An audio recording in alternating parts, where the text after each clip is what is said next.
오늘 본문이 있는 신명기 12장의 소제목을 보면 제 성경에는 택하신 예배 처소라고 되어 있습니다.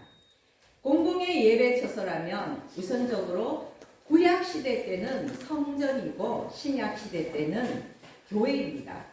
그러므로 신명기 12장의 말씀은 성전 혹은 교회에 대한 말씀이라고 볼 수 있습니다. 본문은 소위 하나님의 성전은 어떤 곳인가를 말해줍니다. 여러분 11절 말씀을 근거로 볼 때에 한번 답해 보십시오. 하나님의 성전은 어떤 곳입니까? 11절 말씀을 보십시오. 하나님의 성전은 하나님 여호와께서 자기 이름을 두시려고 택하신 곳입니다. 그렇게 기록이 되어 있지요. 성전은 하나님 여호와께서 자기 이름을 두시려고 택하신 곳, 즉 하나님의 이름이 선포되는 곳이 바로 성전인 것입니다. 성경의 역사로 볼 때에 지금 신명기 12장 11절에서 언급하는 하나님 여호와께서 자기 이름을 두시려고 택하신 그곳은 예루살렘입니다. 장차 예루살렘 성전이 세워질 곳을 가리키는 것입니다. 이 예루살렘 성전의 위치는 아브라함이 이삭을 제물로 바치려고 했던 모리아산이었고, 또 다윗이 제사를 드렸던 아라우나의 타작마당이었고, 바로 이곳에 솔로몬과 스룹바벨이 예루살렘 성전을 지었던 곳입니다. 성경을 통해서 우리가 알 수 있는 것은 세월이 흐르면서 오랜 시간이 흘렀기 때문에 이 세월 속에서 그 지명은 바뀌었지만 그 어떤 장소였든지 이것은 분명히 하나님의 성전을 지으려고 정하신 바로 같은 장소라는 것입니다. 그뿐만이 아니라 신명기 12장 14절 말씀을 보면요, 오직 너희의 한 지파 중에 여호와께서 택하실 그곳이라고 분명히 밝혔습니다. 하나님의 예언에 따라서 이스라엘에는 12지파가 있었지만 그 12지파 중에서 유다 지파가 택함을 받았고, 유다 지파가 소유했던 그들의 땅 중에서 특별히 예루살렘이 하나님의 성전이 세워질 장소로 미리 예정되어 있었던 것입니다. 이렇듯 말씀을 본다면 예루살렘 성전이 세워진 것은 결코 우연이 아닙니다. 그리고 하나님의 성전은 어느 날 갑자기 하늘에서 뚝 떨어지듯이 그렇게 생겨나는 것도 아니라는 것입니다. 오랜 시간과 역사가 쌓여서 마침내 하나님이 정하신 그 장소에 결과물이 나타나는 것입니다. 하나님의 이름이 선포되는 것이 지극히 당연한 일일 것입니다. 오랜 시간 동안 하나님께서는 하나님의 이름을 두시려고 택하신 그곳에 하나님의 성전이 모습을 드러낼 때까지 준비되어진 그 하나님의 백성들을 훈련하고 또 훈련하면서 연단의 과정을 거치시는 것입니다. 그래서 하나님께서 성전을 지을 그 예루살렘 땅은 미리 말씀하셨지만 이 예루살렘에 비로소 솔로몬 성전이 지어지기까지는 오랜 시간이 흘렀습니다. 출애굽한 지, 이스라엘 백성들이 하나님의 명령을 따라서 애굽을 떠난 지 무려 480년 만에 거의 너댓 세대가 지난 후에야 하나님의 성전이 세워졌다는 것입니다. 광야 시대 때는 하나님의 임재를 상징하던 성막이 있었지만 가나안 땅에 들어왔을 때 누구나 할 것 없이 이스라엘 백성들은 즉시 하나님의 성전이 세워지길 소망했습니다. 왜냐하면 하나님께서 약속하신 그 땅에 하나님의 성전이 세워진다면 하나님께서는 영원히 이스라엘 백성을 떠나지 아니하시고 그들과 함께 하실 거라는 그런 믿음이 있었기 때문입니다. 그러나 이스라엘 백성들의 발언과는 달리 예루살렘 성전이 세워진 것은 이스라엘 백성들이 가나안에 입성하고도 400년이 훨씬 지난 후의 일입니다. 그 이유 중에 하나가 왜 이렇게 오랜 시간이 걸려서 하나님의 성전이 세워질 수밖에 없었는지 그 이유가 신명기 12장 9절에 나와 있습니다. 오늘 본문 말씀입니다. 하나님 여호와께서 주시는 안식과 기업에 아직 이르지 못했기 때문입니다. 여러분, 그냥 성경 말씀으로 본다면 하나님께서 주시는 안식과 기업에 아직 이르지 못했다는 것은 무슨 의미일까 궁금하시겠지만 여기에서의 안식과 기업은 가나안 땅입니다.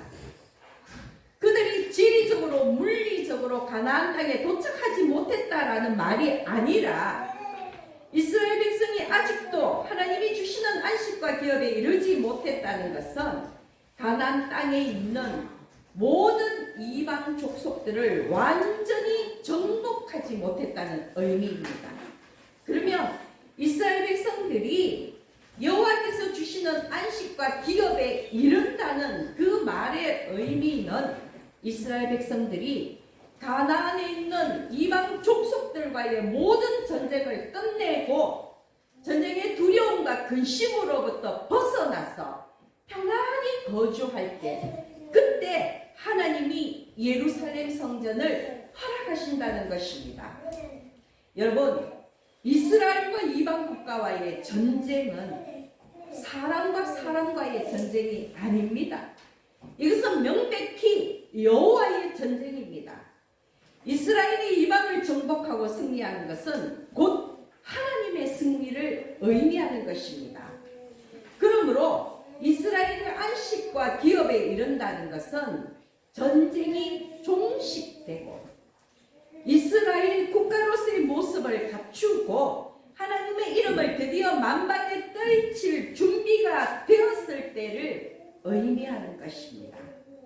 그 말씀의 의미를 알아야지만 우리가 왜 솔로몬 성전이 가나안에 입성하고도 400년이나 지난 후에 세워질 수밖에 없었는가를 이해할 수 있는 것입니다. 그러면 그때가 언제입니까? 여호와께서 주시는 안식과 기업에 이르렀을 때는 바로 다윗 왕 때입니다. 사무엘하 7장 1절 말씀에 다윗의 고백을 통해서 알 수 있는데요. 어떤 기록이 있느냐면 여호와께서 주위의 모든 원수를 무찌르사 왕으로 궁에 평안히 살게 하신 때에 여러분 선지자의 입을 통해서 그리고 다윗의 고백을 통해서 지금 이 다윗 왕 때의 이 상황은 이방 족속 주의 모든 원수를 무찌르고 다윗이 왕의 평안히 거할 때라는 것을 알 수 있습니다. 바로 이때가 여호와의 그 안식과 기업에 이르는 때였다는 것입니다. 그리고 또한 다윗 왕 때에 비로소 평화적으로 왕위 계승이 있었습니다. 여러분 아시는 것 같이 사울 왕에서 다윗 왕으로의 그러한 정권이 왕권이 교체된 것과는 달리 다윗 왕은 아들 솔로몬에게 왕위를 계승했습니다. 전쟁을 통해서가 아닙니다. 왕위를 찬탈한 것이 아닙니다. 하나님의 그 약속대로 다윗 왕조가 평화적으로 그 아들에게 계승된 것입니다. 그래서 비로소 하나님이 약속하신 대로 다윗 왕조의 왕권이 확립되었습니다. 또한 다윗이 집권한 그 초기 7년간은 이웃의 그 블레셋의 공격으로 말미암아 블레셋의 속국으로 살 수밖에 없었지만 결국 다윗 왕은 그 블레셋을 격퇴하고 또한 주변의 크고 작은 모든 나라들을 물리치면서 명색이 통일 국가로서의 면모를 갖추고 근동의 새로운 강자를 구상했다는 것입니다. 드디어 평화의 시대가 열린 것입니다. 그리고 다윗이 차지한 이 평화는 솔로몬의 시대 때까지 이어졌습니다. 그리고 이 평화는 단순한 평화가 아니라 솔로몬은 막강한 군사력과 경제력을 자랑하는 솔로몬 제국을 만들었고 주변 국가에까지 엄청난 영향력을 발휘했습니다. 여러분, 세계사를 통해서 우리는 다윗과 솔로몬 이 두 왕조 사이에 얼마나 큰 교회 역사를 이룩했는지를 잘 알고 있습니다. 열왕기상 5장 4절을 보면 다윗은 고백합니다. 이제 내 하나님 여호와께서 내게 사방의 태평을 주심에 원수도 없고 재앙도 없도다. 비로소 다윗은 원수도 없고 재앙도 없는 태평성대를 맞이한 것입니다. 하나님이 약속하신 안식과 기업에 이르는 바로 그 시대가 되었다는 것입니다. 그리고 이 태평성대의 시대에 이스라엘의 최대의 수건이었던 성전 건축이 시작된 것입니다. 오늘 본문 말씀 9절에서처럼 여호와께서 주시는 안식과 기업에 이르렀을 때에 하나님의 성전, 즉 예루살렘 성전을 허락하신 것입니다. 그런데 여러분, 전쟁이 종식된 평화의 시대에 성전이 선다는 것은 어떤 의미겠습니까? 물론 현실적으로도 전쟁의 두려움과 근심 속에서 성전을 건축한다는 것은 힘든 일이겠지만 제가 앞서 말씀드린 바와 같이 이스라엘의 전쟁이 여호와의 전쟁이라는 것을 생각한다면 성전 건축은 영적 전쟁과 긴밀한 관계가 있는 것입니다. 두말할 것 없이 성경이 우리에게 보여주고자 하는 것은 마귀와의 영적 전쟁에 승리해야만 하나님의 성전을 세울 수 있다는 것입니다. 그것이 성경의 증거입니다. 여러분, 두렵고 떨리는 마음으로 이 말씀을 받으시기 바랍니다. 성전은, 그리고 우리의 교회는 어느 날 갑자기 우연히 생겨나는 것이 아닙니다. 하나님이 그 이름을 두시려고 택하신 그 장소에 교회가 세워지기까지는 엄청난 영적 전쟁을 치루어야 하는 것입니다. 그리고 반드시 승리해야지만 하나님의 교회가 세워지는 것입니다. 그 땅의 이름이 몇 번이나 바뀔지, 그 땅의 주인이 몇 번이나 바뀔지 알 수 없지만 세월의 역사가 쌓이고 기도와 헌신이 눈물로 얼룩져서 우리 하나님의 그 마음을 감동시킬 때에 하나님께서 원하시는 교회가 세워지는 것입니다. 그러므로 여러분, 우리 열방교회도 그런 교회이기를 소망합니다. 치열한 영적 전투 끝에 안식과 기업에 이르고 믿음으로 소유하는 마치 하나님의 자랑스러운 영적 전리품과 같은 교회가 되기를 소망합니다. 그리고 이곳에서 소리 높여서 하나님의 이름을 선포하길 바랍니다. 교회는 하나님의 이름이 선포되는 곳입니다. 하나님을 높이는 곳입니다. 우리 교회는 오직 하나님만 찬양하는 진짜 교회가 되어야 하는 것입니다. 여러분, 성경을 통해서 알 수 있듯이 아브라함이 많은 인간적인 실수에도 불구하고 위대한 믿음의 조상으로 불려지는 이유는 아브라함은 언제 어디서나 하나님의 이름을 선포했기 때문입니다. 성경에 기록이 있습니다. 창세기 12장 8절 말씀을 보면요, 제가 읽어보겠습니다. 거기서 베델 동쪽 산으로 옮겨 장막을 치니 서쪽은 베델이요 동쪽은 아이라. 그가 그곳에서 여호와께 제단을 쌓고 여호와의 이름을 부르더니, 그가 그곳에서 여호와께 제단을 쌓고 여호와의 이름을 부르더니, 아브라함이 처음으로 제단을 쌓고 하나님의 이름을 부른 것이 바로 베델입니다. 베델은 하나님의 집이란 뜻입니다. 바로 그리고 이곳은 야곱이 돌베개를 베고 자다가 하나님의 사자와 씨름하여 이긴 바로 그 장소입니다. 아브라함은 가나안으로 옮겨가던 중에 가나안 원주민의 공격과 기근으로 인해서 장막조차도 한 곳에 머물지 못하고 이곳저곳 옮겨야 하는 처지임에도 불구하고, 즉 유랑 생활이었음에도 불구하고 단을 쌓고 여호와의 이름을 불렀다는 것입니다. 지금 아브라함의 상황은 낯선 타양에서 가족과 소유를 거느리고 온갖 고통을 겪고 있음에도 불구하고 전혀 불평하지 아니하고 하나님께 감사의 제단을 쌓은 것입니다. 그리고 그곳에서 여호와의 이름을 불렀던 것입니다. 지금 이 상황은 아브라함이 하나님의 이름만을 부른 것이 아니라 감사와 찬송과 예물을 드린 공식적인 예배의 행위였다는 것을 우리는 기억해야 할 것입니다. 처음으로 하나님께 예배를 드렸다는 것입니다. 그리고 창세기 13장 4절을 보면 이런 말씀이 있습니다. 그가 처음으로 제단을 쌓은 곳이라. 그가 거기서 여호와의 이름을 불렀다. 아브라함은 기근을 피해서 애굽으로 내려갔다가 다시 자기 자신의 잘못을 깨닫고 가나안으로 돌아옵니다. 돌아오던 중에 아브라함이 처음으로 제단을 쌓았던 바로 그 베델에서 다시금 자신의 신앙을 회복시켜주고 다시 자기를 가나안으로 인도하여 주신 하나님의 은혜에 감사하면서 감사의 제단을 쌓았던 것입니다.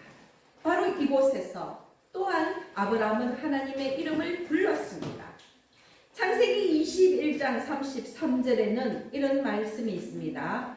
아브라함은 브엘세바에 에셀나무를 심고 거기서 영원하신 여호와의 이름을 불렀으며, 여러분, 아브라함은 블레셋 족속인 아비멜렉과 합친을 맺은 후에 브엘세바에서 하나님의 이름을 불렀습니다. 이 에셀나무는 사막에서 가장 생명력이 왕성한 나무입니다. 아브라함은 영원하신 하나님의 그 언약과 평강을 기원하면서 에셀나무를 심은 것입니다. 제가 창세기에 나와 있는 세 구절의 말씀을 여러분들에게 읽어드렸습니다. 아브라함은 언제 어디서나 하나님의 이름을 불렀다고 말씀을 드렸습니다. 우리가 성경을 통해서 이 아브라함의 상황을 조금 더 깊이 살펴본다면 그 언제 어디서나는 그가 기쁠 때나 슬플 때나, 그가 평안할 때나 고통받을 때나, 그가 믿음이 있을 때나 실족했을 때나 상황에 상관없이 그는 언제나 하나님을 기억하고 하나님을 경배했다는 것입니다. 여러분, 그리고 그것이 진정한 성도의 모습입니다. 언제 어디서나 어떤 상황에서든 하나님을 기억하고 하나님의 이름을 선포하는 자들이 모인 그곳이 또한 바로 예배의 초소가 되는 것입니다. 제가 예전에 말씀드린 기억이 있습니다만 바로 이러한 아브라함의 상황과 가장 극적인 대비가 되는 것이 창세기 11장에 나오는 바벨탑 사건입니다.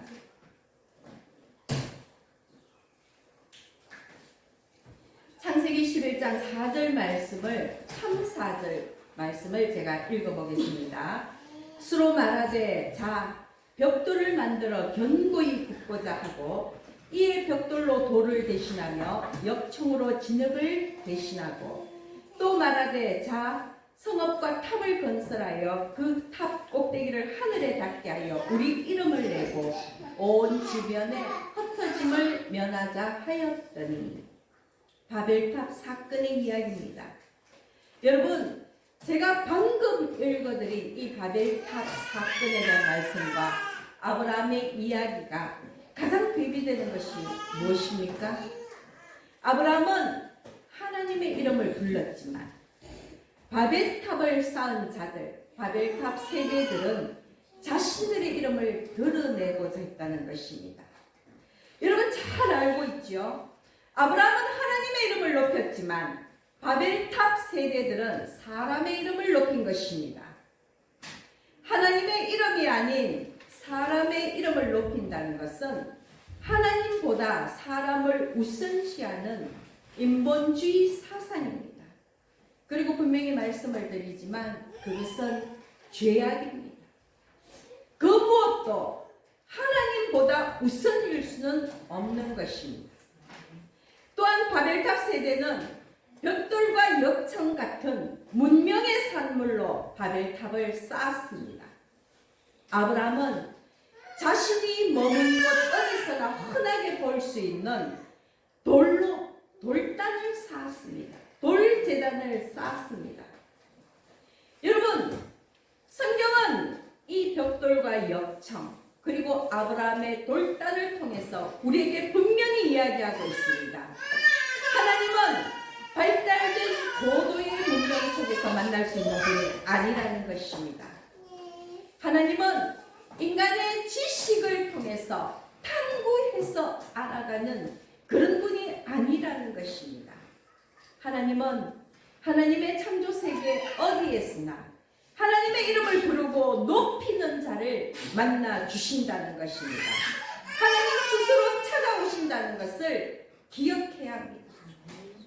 사랑하는 여러분, 아브라함이 믿음의 조상이 될 수 있었던 것은 그가 가는 곳마다 하나님의 이름을 높이며 제단을 쌓기 때문이라는 것을 다시 한번 말씀을 드립니다. 그러한 아브라함의 믿음의 바탕 위에서 출애굽 후 480년이 지난 때 예루살렘에 솔로몬의 성전이 세워진 것입니다. 아브라함에서 솔로몬까지 엄청난 시간을 관통해서 아브라함의 돌제단과 솔로몬 성전의 공통점은 하나님의 이름을 선포했다는 것입니다.